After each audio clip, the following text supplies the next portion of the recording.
I'm Judith Mackin, host of Alien Nation on CBC Radio 1. This show is my personal attempt to try and stay connected to my son Robin and understand the worlds that he travels in.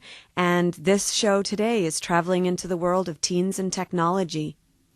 Tom Hennifer, a journalism student at St. Thomas University in Fredericton, New Brunswick, has a really interesting take on art and technology. And if you have the attention span, stay with him.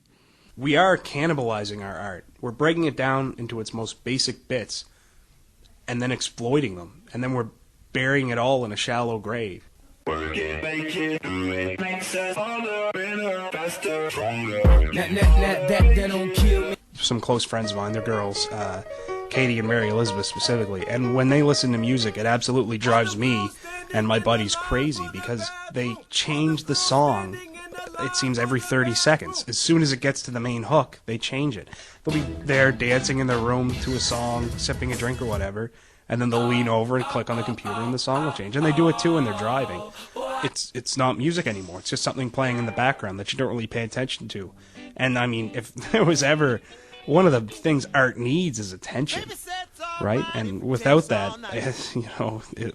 click, click, click, click, next song. Dance for a bit, next song.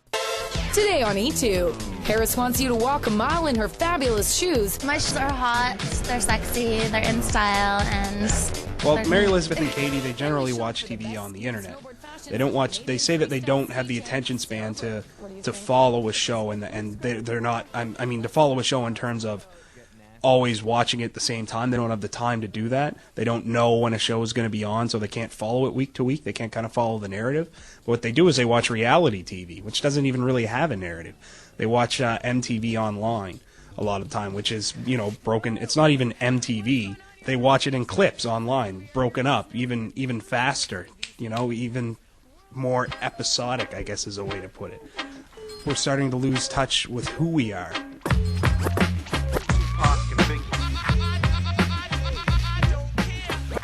If we think about things, in these fragments and quickly and all in the present, then we're going to lose history. And without history, we do forget who we are. People aren't going to be as involved in their communities. They might be able to relate to issues better globally, but that as neighbors and as people and socially, we won't interact as much or as well.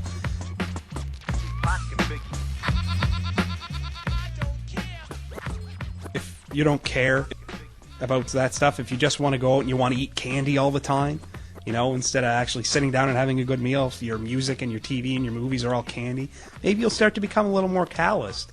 Maybe you won't care as much. Without art, you're not as aware.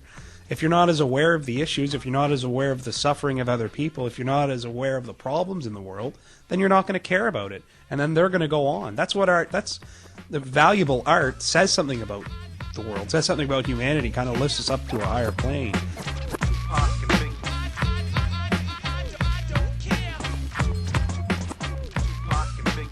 So you've just heard the death of art, and now you'll hear about the annihilation of artists,